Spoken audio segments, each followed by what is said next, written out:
구약성경 느헤미야 6장 10절부터 13절까지 말씀 734쪽 주방면에 있습니다. 느헤미야 6장 10절부터 13절 같이 읽습니다.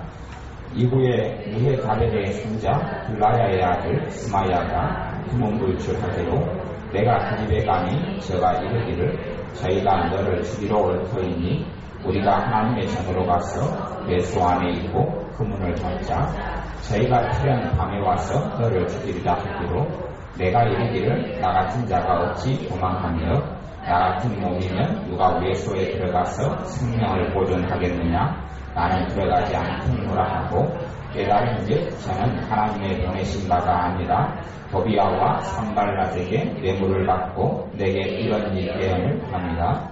저희가 뇌물을 준 까닭은 나를 두렵게 하고 이렇게 함으로 범죄하게 하고 악한 말을 지어 나를 비방하려 함이었느니라. 아멘.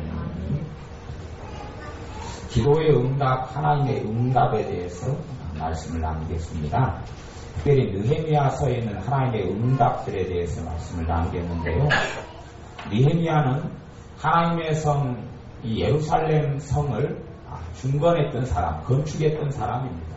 하나님의 백성들이 이 하나님께서 주셨던 땅으로 포로되었다가 회개하고 하나님의 때가 되어서 그들의 삶이 회복되어서 예루살렘으로 돌아왔는데 이들의 삶은 너무나 비참했어요.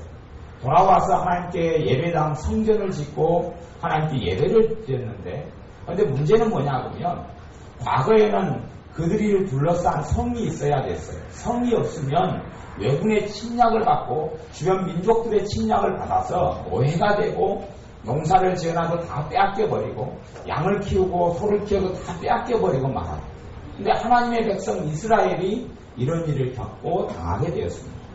성전은 있고 하나님께 예배는 드리지만 많은 것을 자기들이 수고하고 노력하고 애써서 만들어놔도 주변 민족들이 와서 다 빼앗아가는 비참한 지경에 처해 있는 것을 하나님의 사람 느헤미야가 듣고 하나님께 기도하고 응답을 받아서 이 예루살렘으로 와서 예루살렘 성을 증축합니다.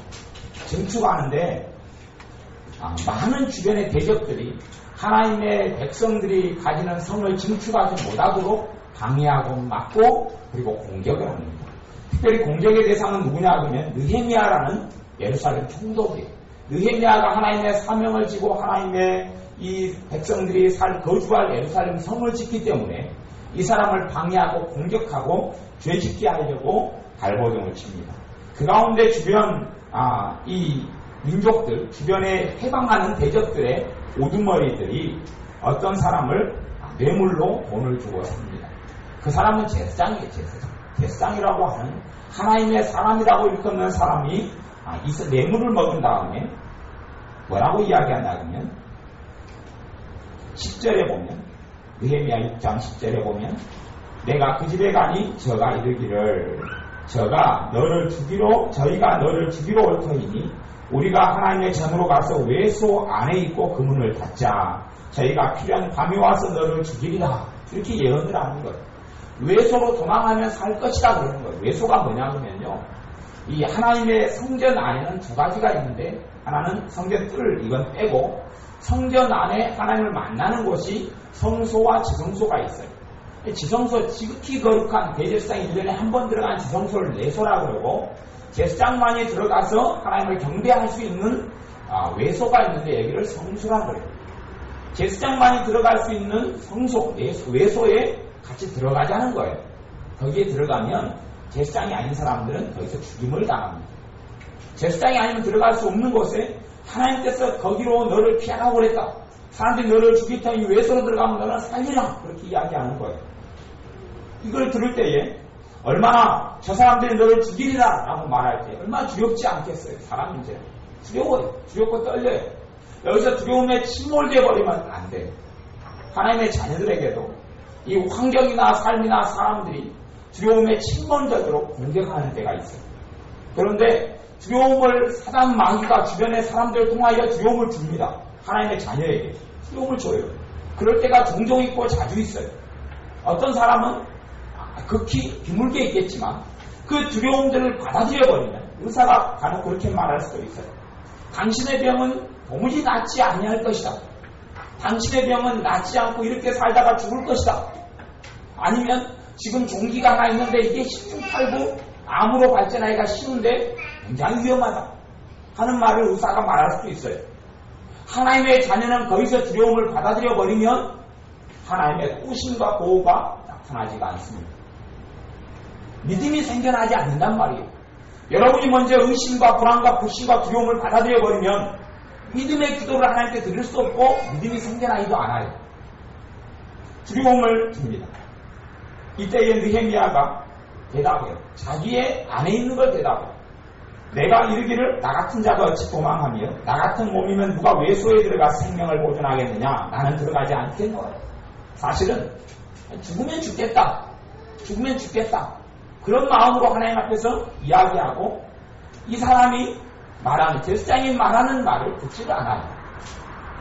그리고 12절에 보면 깨달은즉 하나님의 응답이 뭘로 왔어요? 깨달음으로 왔어요. 깨달은즉 저는 하나님의 보내신 바가 아니라 또 깨닫게 된 거예요. 하나님께서 깨닫게 해주신 거예요. 여러분의 삶 가운데 하나님께서 여러분의 깨달음으로 하나님의 응답을 많이 주셔요. 깨달음이 오면 이제는 말끔히 많은 부분이 정리가 되어집니다. 하나님께서 여러분의 깨달음으로 응답을 주셔요. 성경 읽을 때 깨달음으로 응답 주시고 또한 하나님 말씀을 설교를 들을 때 메시지를 들을 때에 깨달음으로 하나님께서 응답을 주세요.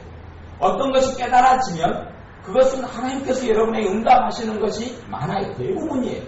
어떤 것이 깨달아지면 간혹 가다가 잘못된 것들이 있지만 어떨 때 깨달음들이 더 정확해지느냐 하면 모든 하나님의 응답이 정확해지려면 내 마음이 점점점 깨끗게 되어져야 돼요. 마음이 청결한 자는 복이 있나니 저희가 하나님을 볼 것이며 삶 가운데 하나님의 응답을 깨끗하게 들을 수 있는 사람은 마음이 점점점 깨끗게 되어져야 돼. 내가 주님을 더 점점점 사랑하게 되어져야 돼. 주님을 사랑하게 되어질수록 하나님의 응답을 정확하게 받습니다.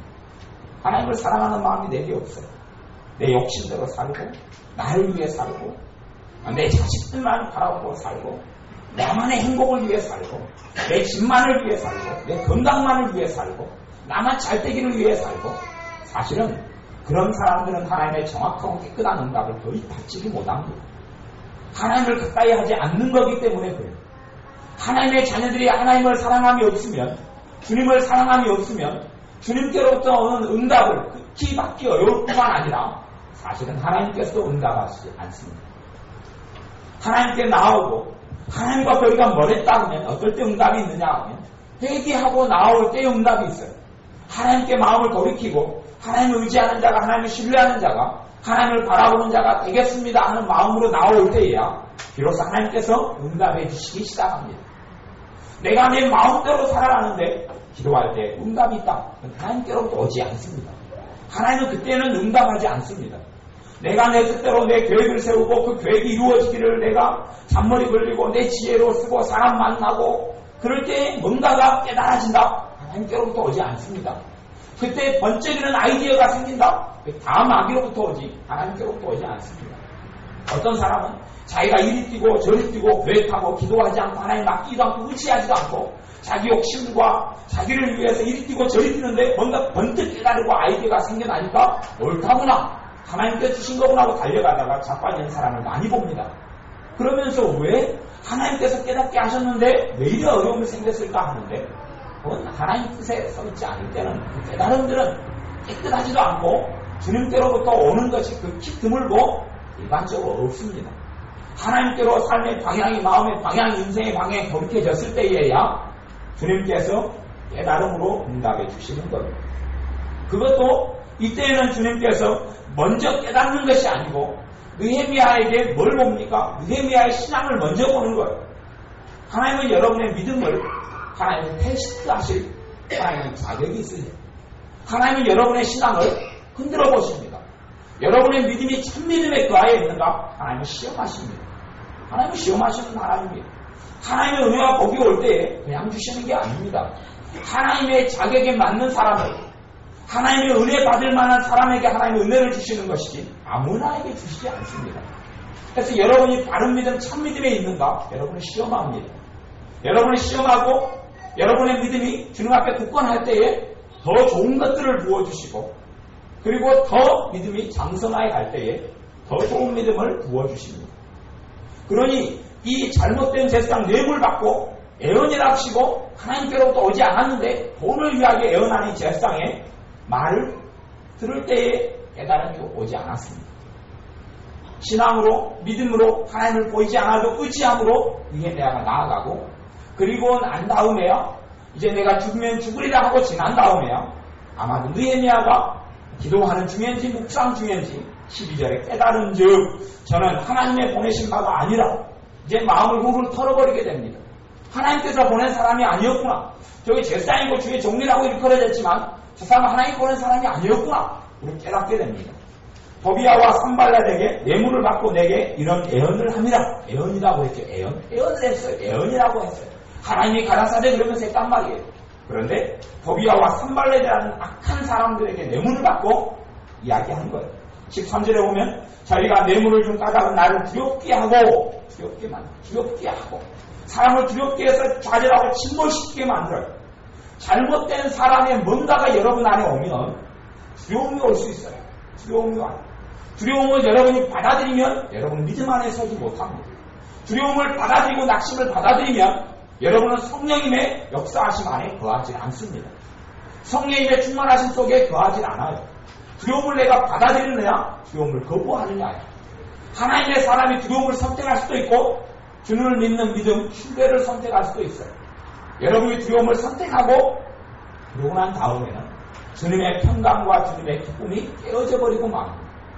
두려움을 선택하는데 성령님께서 기쁨과 평강으로 여러분의 삶 속에 역사하실 수도 없습니다. 대신 여러분이 두려움이 올 때에 주님을 믿고 여러분이 아셨던 주님을 신뢰하고 두려움을 거부하고 회개하면서 믿음을 선택한다면 주님께서 여러분의 삶에 평강을 주시며 주님의 도우시는 것을 체험할 수 있습니다.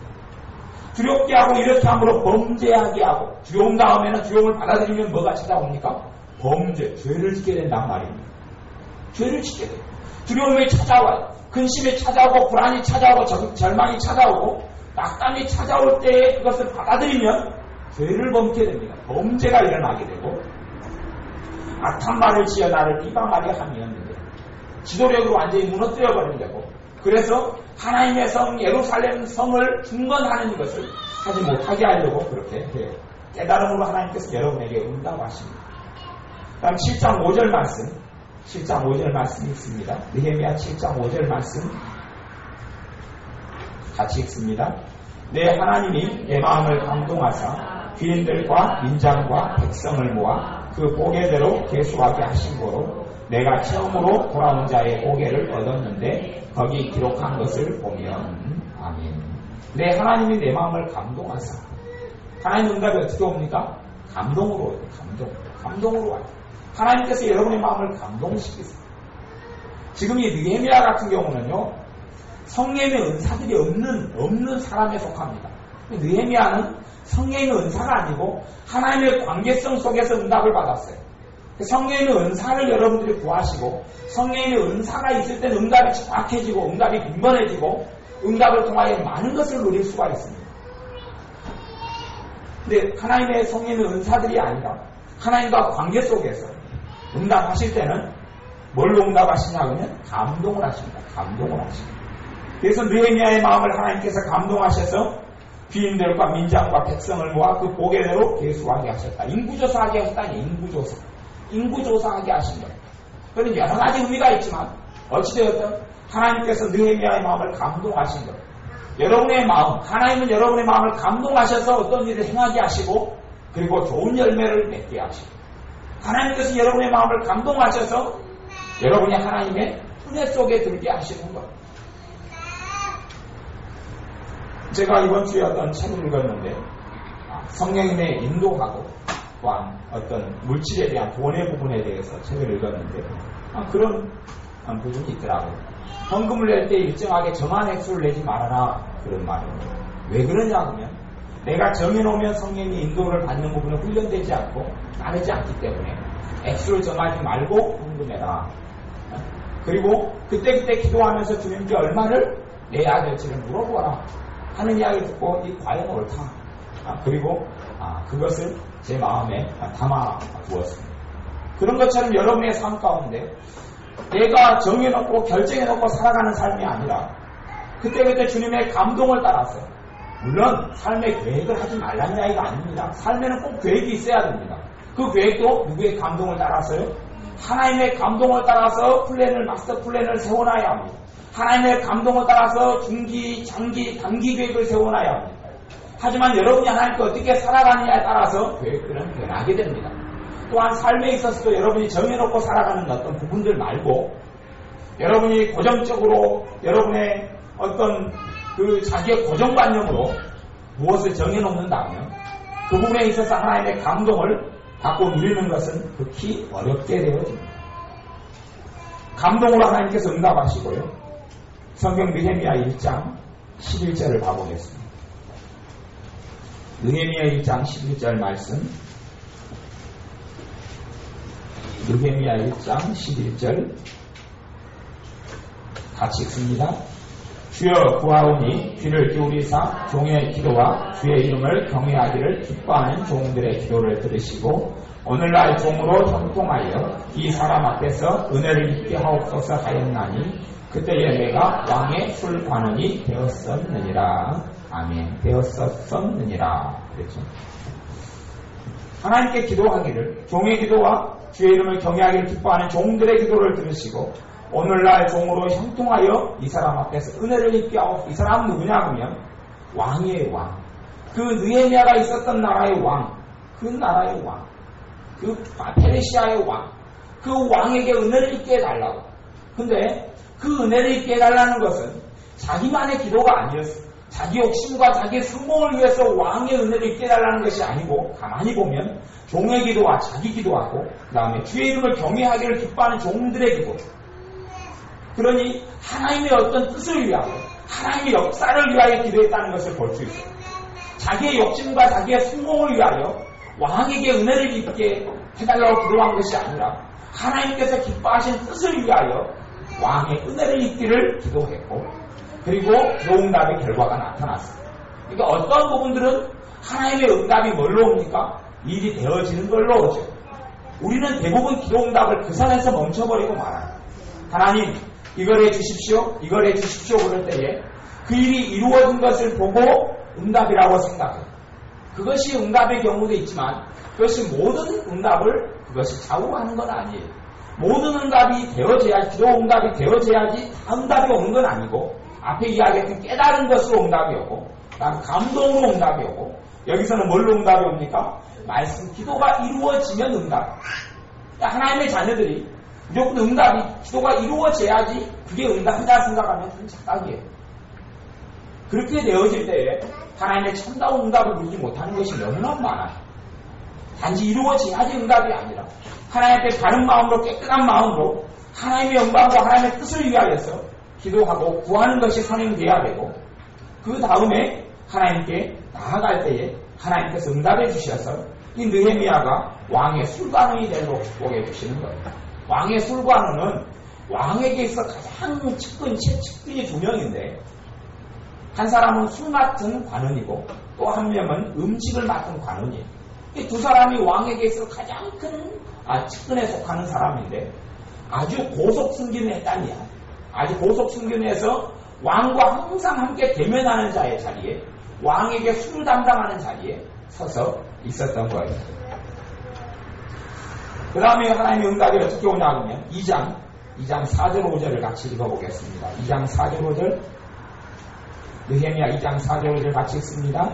왕이 내게 이르시되 그러면 너가 무엇을 원하느냐 하시기로 내가 곧 하늘의 하나님께 묵도하고 왕에게 구하되 왕이 만일 주게 하시고 종이 왕의 목전에서 은혜를 얻어 싸우면 나를 유다 땅 나의 열조의 요실 있는 성읍에 보내어 그 성을 중건하게 하옵소서 하였는데. 아멘. 왕이 느헤미야가 항상 옆에 있는 얼굴을 보니까 얼굴에 근심이 가득해, 수색이 가득해. 그래서 왕이 어느 날 마음을 먹습니다. 느헤미야에게 마음을 먹어요. 뭐라고 하냐면, 왜 근심이 있느냐고 근심의 사연을 들은 다음에 4절에 보면 너가 무엇을 원하느냐? 너가 무엇을 원하느냐? 이때에 이제 느헤미야가 어떻게 무엇을 원하느냐 할 때에 대답을 어떻게 하느냐, 응답을 어떻게 하느냐, 그거에 따라서 이 느헤미야의 뒤의 삶이 하나님의 백성들에 되어질 것이 달라지게 되어져요.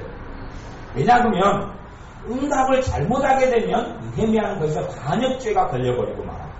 느헤미야가 응답을 잘못하면, 왜냐하면 항상 모든 민족들이 경계했던 곳이 어디냐면 팔레스틴이고 그 가운데 예루살렘을 가장 많은 민족들의 경계의 대상이 되었어요.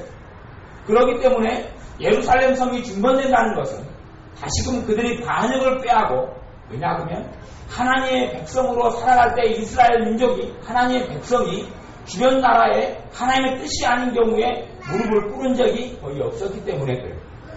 열세 가운데서 끝까지 싸워서 하나님의 은혜 속에 있을 때는 승리를 점취했기 때문에, 그렇기 때문에 잘못 예루살렘 성을 건축해야 되겠다 그러면 성이 건축되면 성은 쉽게 함락시킬 수가 없어요. 요즘에처럼 미사일을 쏘고 또 탱크로 쏘아서 성과 담을 무너뜨릴 수 있을지 모르지만 그 당시에는 그렇지 않아요. 무기가 발전하지 않았던 시대이기 때문에요. 성이 한번 지어지고 만들어지면 그 성을 무너뜨리는 것은 거의 극히 불가능하게 되어져요. 그래서 예루살렘 성을 중건하는 것은 심각한 일인데, 정말로 어렵고 힘든 일인데 그 성을 중건케 해달라고 그래요. 성이 중건되면 골치 아픈데, 그렇기 때문에 성이 중건하게 해달라고 이야기를 잘못하게 되어지면 이건 반란죄로 바로 참소를 당해서, 다른 신하들에게 참소당해서 그 자리에서 자기만이 아니고 가족들과 심지어는 하나님 백성 이 유대 민족까지도 다 죽게 되는 일이 겪게 될 수도 있어요. 그렇기 때문에 이 사실을 잘 알았던 느헤미야가 4절에 보면 내가 무엇을 원하느냐 하시기로 내가 곧 하늘의 하나님께 무엇하고요? 묵도하고, 그 잠깐 동안의 시간에 기도를 해요. 잠깐 동안에. 여기에서 말을 어떻게 하느냐에 따라서 생과 삶이 결정이 되어져요. 아무리 왕의 측근이라도 왕이 혼자 정치를 할 수는 없거든요. 주변에 다른 신하들과 정치를 하기 때문에 여기에서 기도가 되어지고 하나님께 지혜가 오지 않으면 이것은 죽었다가 대주는 꼴이 되고 말아요. 하나님께 그렇게 많은 기도를 했던 그 응답이 여기서 오는데, 여기서 말을 잘못하게 되면 그렇게 기도했고 수고해놨던 것을 넘어서서 인생과 삶이 무너져 버릴 수도 있어요. 여러분의 삶이 하나님께서 무엇을 뜻하셨다 할 때에 그것이 그대로 여러분의 수고와 노력 없이 이루어진다고 착각하면 곤란합니다.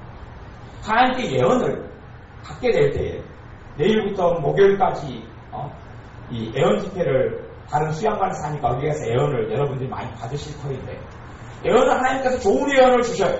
좋은 예언을 주시는데 그 예언이 그대로 이루어진다고 착각하시면 굉장히 여러분은 큰 노망 가운데 있는 겁니다. 아무리 하나님이 좋은 예언을 주셔도 여러분이 해야 될 부분을, 급기서 이야기하는 해야 될 부분을 하지 않으면 그 예언은 하나님 절대 이루어지지 않습니다.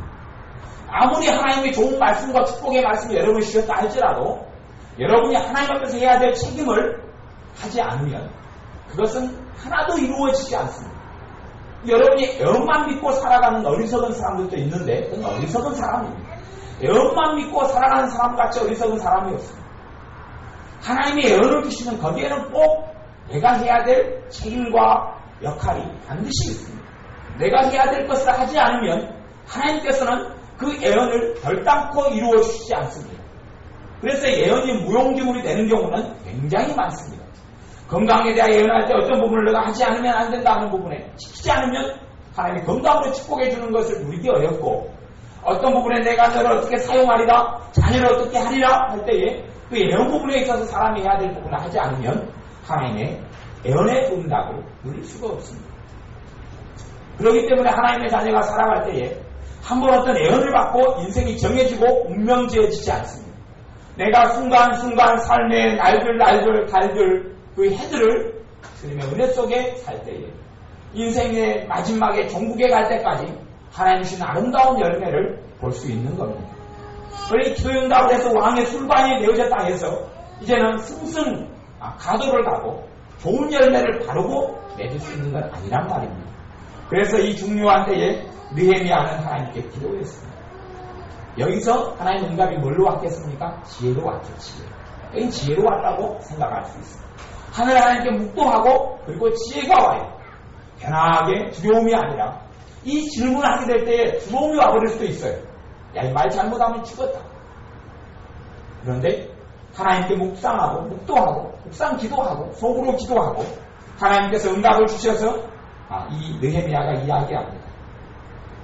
5절에 왕에게 구하되 왕이 만일 줄겨하시고 종이 왕의 목전에서 은혜를 얻어 싸우면 왕에게 내가 왕에게 직접 요구하는 게 아니고 어떻게 말합니까?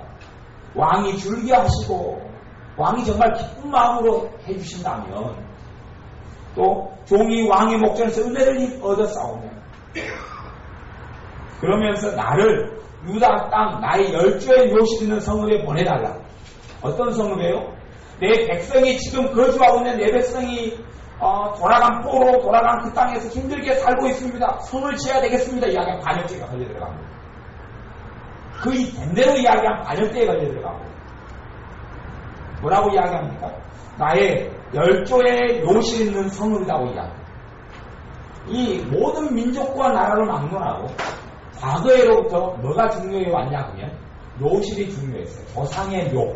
조상의 묘가 있는. 그래서 지금도 우리나라 사람이 뭐 선산 중요시하고 그러는데 과거 역사 이래로 항상 묘를 중요시하겠어요.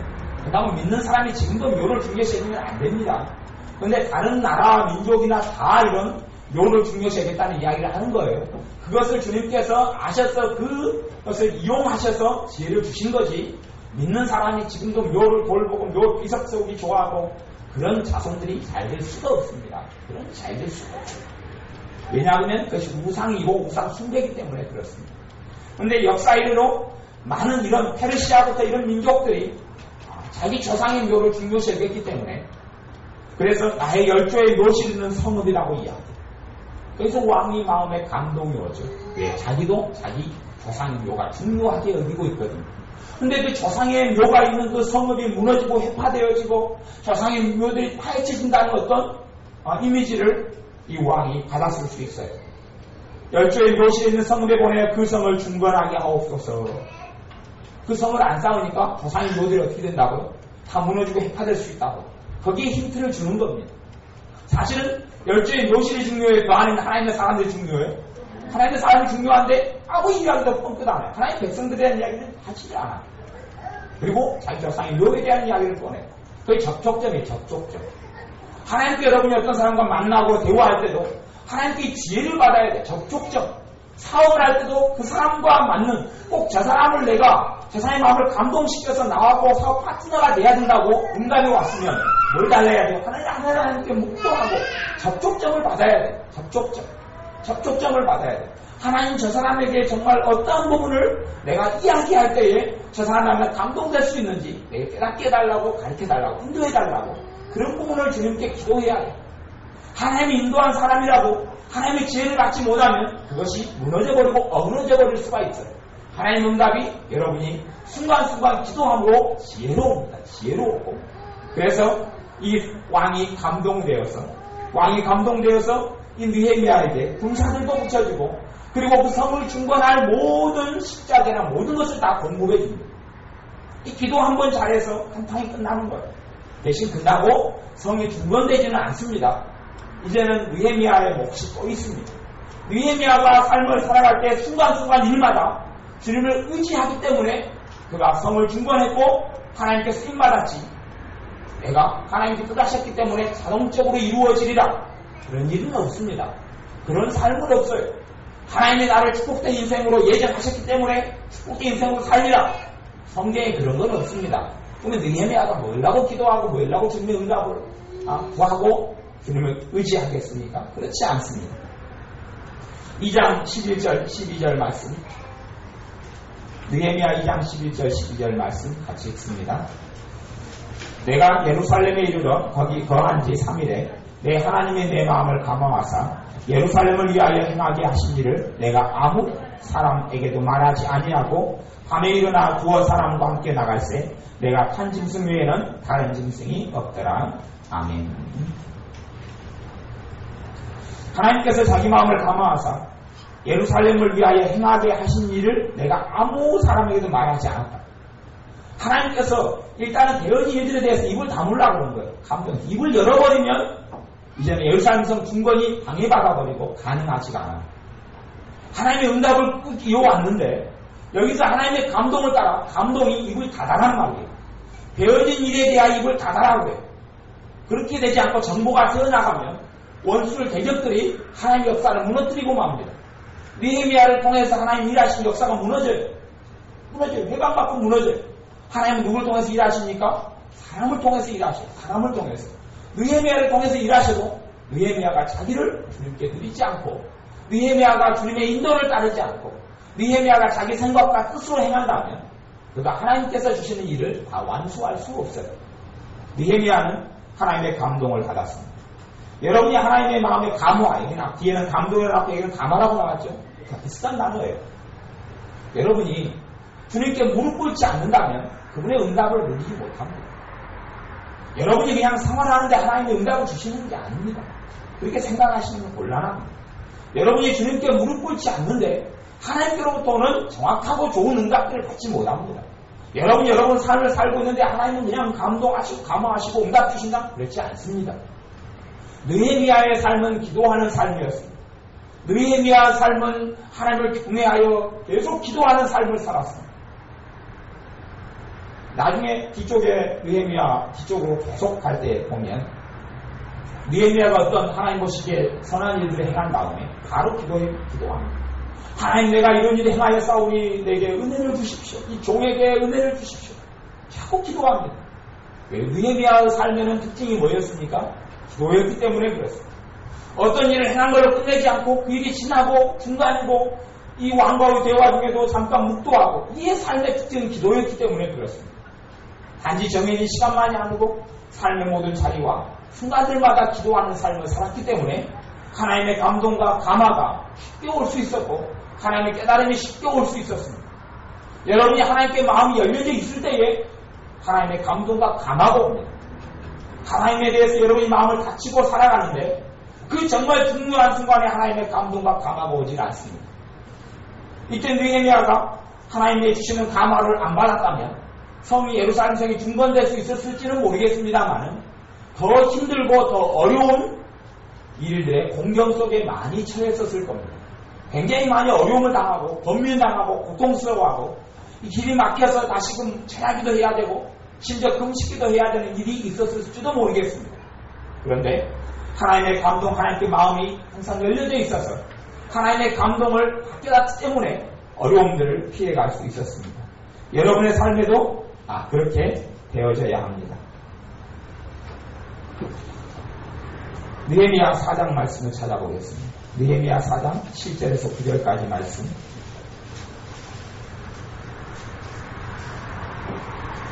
느헤미야 4장 7절부터 9절까지 말씀 같이 읽습니다.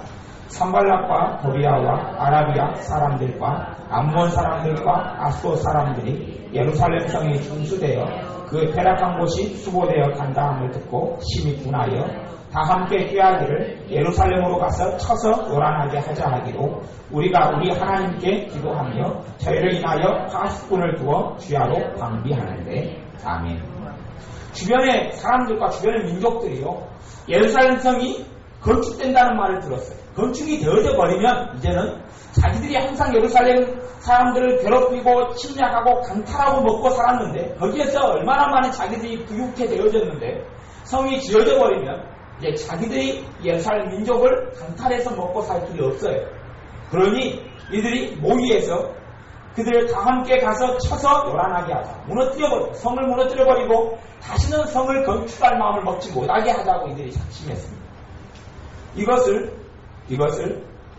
듣고 9절에 보면 우리가 우리 하나님께 기도하며 저희를 인하여 파수꾼을 두어 주야로 방비하는데 하나님의 역사가 어떻습니까? 하나님이 지켜주신다. 그러니 우리 발 뻗고 그냥 하던 일 계속하자. 이렇게 됐어요? 안 됐어요? 이렇게 안 됐습니다. 하나님의 방법이 여러 가지죠. 하나님이 지켜주시니 내 할 일은 안 해도 된다. 그랬으면 예루살렘 성은 중건되지 않습니다. 듣고 난 다음에 이들이 뭐합니까? 기도하면서 파수꾼을 두고 주야로 밤낮으로 방비를 합니다. 쳐들어오면 종을 두드려서 싸워야지. 싸워야죠. 방비를 하기 시작합니다. 이게 하나님이 주시는 바른 지혜예요. 바른 지혜. 하나님께 모든 책임을 전가하고 하나님이 해준다 해서 알아서 해주시고 그런 도둑놈 식구가 그런 건 없습니다. 그런 도둑놈 식구는 있을 수가 없습니다. 내가 하나님 앞에 할 일을 하나님께서 요구하실 때는 내가 할 일을 할 때 하나님의 역사가 나타나는 겁니다. 반드시 그렇습니다. 10절 말씀 한 13절부터 같이 읽어보겠습니다. 내가 성디 낮고 넓은 곳에 백성으로 그 종족을 따라 칼과 창과 활을 가지고 서게 하고 요 기도의 사람 느헤미야가 주님의 사람 느헤미야가 전쟁 무기를 들고 서게 합니다. 사람들로 하여. 그리고 무기를 들고 성을 건축하게 합니다. 성경에도 나왔지 않습니까? 사람 마귀가 우리의 심은 혈과 육에 대한 것이 아니오 정사와 권세와 이 어둠의 세상 주관자들과 하늘에 있는 악한 영들에게 대함이라. 여기 너희가 하나님의 전술갑주를 취하라고 했지 않습니까? 하나님의 전술갑주를 내가 안 취하고 살면서 내가 무서워하리라 멀쩡하리라 라고 하는 것은 말이 되는 하나님의 말씀이 아닙니다. 여러분이 하나님의 전신갑주를 취하지 않고 내가 무사하리라 하나님이 지켜주시니 내가 무사하리라 무사하지 않고 여러분은 온몸에 피멍이 들고 쓰러질 수밖에 없습니다. 14절에 내가 돌아본 후에 일어나서 주인들과 민장과 남은 백성에게 고하기를 너희는 저희를 두려워 말고 지극히 크시고 두려우신 주를 기억하고 너희 형제와 자녀와 아내와 집을 위하여 싸우라 하였었느니라. 누구를 두려워하라고요? 하나님을 두려워하라. 어찌 사람을 두려워하느냐? 마음 중심을 정하라느냐? 사람을 두려워할 때는 하나님의 역사가 나타나지 않습니다. 환경을 두려워할 때는 하나님께서 임하시고 역사하시지 않습니다. 또 두려움부터 먼저 회개하고 두려움부터 넘어서야 합니다. 그때 믿음이 옵니다. 두려움을 많이 받아들이는 사람은 두려움을 회개하셔야 믿음이 옵니다. 의심을 많이 받아들이는 사람은 의심과 싸워도 이기지 못합니다. 의심을 회개해야지 주님께로부터 믿음이 옵니다. 너희 형제와 자녀와 아내와 집을 위하여 싸우라. 어떤 사람은 여기서 거룩한 명분을 세워서 하나님을 위하여 싸우자 성전을 하자.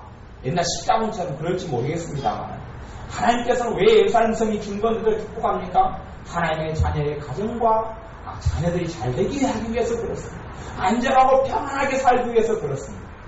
여러분이 주님을 위해 살면 주님은 여러분을 위해서 축복해 주시는 겁니다. 여러분이 주님께로 마음을 돌리면 여러분은 하나님이 이용하시는 하나님이 아닙니다. 하나님께 무엇이 부족해서 여러분을 이용한단 말입니까? 하나님이 무엇이 부족해서 여러분을 도구로 전락시킨단 말입니까? 여러분을 자녀로 삼으시고 여러분의 가정과 여러분의 아내와 자녀들에게 하나님께서 축복해 주시며 은혜를 주시려는 겁니다. 15절에 우리의 대적이 자기의 뜻을 알았다 함을 들으니라. 하나님이 저희의 꾀를 패하셨으므로 우리가 다 성에 돌아와서 각각 역사하였는데 16절에 그때로부터 내 종자의 절반은 역사하고 절반은 갑옷을 입고 창과 방패와 활을 가졌고 민장은 유다 온 족속의 뒤에 있었으며 성을 건축하는 자와 탐부하는 자는 다 각각 한 손으로 일을 하며 한 손에는 병기를 잡았는데 건축하는 자는 각각 칼을 차고 건축하며 나팔 부는 자는 내 곁에 섰었느니라. 아멘. 전쟁을 준비하면서 창과 칼을 잡고 반반씩 나누고 한 손에 창을 잡고 한 손에는 이 벽돌과 있는 벽돌과 미장 칼을 잡고 이 준비하면서 성을 중건했다는 이야기입니다. 이런 하나님의 이 지혜가 필요합니다. 이것도 이런 응답도 지혜로 전반적으로 지혜로 응답했다고 볼 수 있습니다. 그냥 단지 저들이 쳐들어온다고 말 들었을 때 하나님이 뭐 해주시리라 어찌어찌 되겠지가 아니라 정말 하나님의 사람들은 하나님의 지혜를 받아서 행합니다. 하나님의 지혜로 인하여 문제를 풀어가는 것이지 이때는 기도가 요구된 것보다는 기도하면서 뭐가 요구됩니까? 무기를 손에 잡고 그리고 준비하고 방비하는 것이 필요합니다. 하나님께서 여러분 응답하실 때에 단지 이루어지는 것으로가 아니라 때로는 감동으로 때로는 지혜로 때로는 감동 감화로 때로는 직접적인 응답으로 여러 가지로 주님께서 여러분의 깨달음으로 응답하시는데 여러분이 그러한 응답에 있어서 열린 마음이 되어주셔야 합니다. 하나님께서 단순히 하나로 응답하지 않고 각양각종 많은 부분을 응답하시고 그 응답들을 여러분이 받고 성령의 인도를 받을 때에 여러분의 삶 속에 하나님의 주시는 그래서 로마서 8장 14절에 보면 무릇 하나님의 영으로 인도함을 받는 그들은 곧 하나님의 아들이라 했던 것처럼 하나님의 인도를 받고 성령의 인도를 받는 여러분이 되셔서 여러분의 삶 가운데 주님의 뜻이 이루어지고 하나님이 주시고자 하는 은혜를 은혜 속에 거하며 하나님과 함께 동행하는 삶을 사시기를 바랍니다. 기도하겠습니다.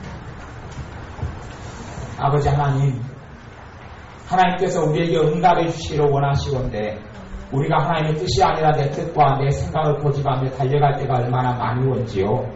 먼저는 내 아집과 내 독선으로 살아온 것을 회개합니다.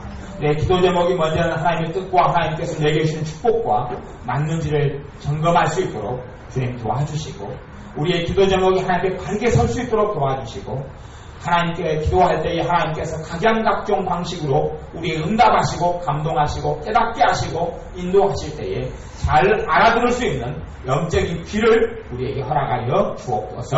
열린 마음을 주옵소서. 예수님의 이름으로 기도하옵나이다. 아멘.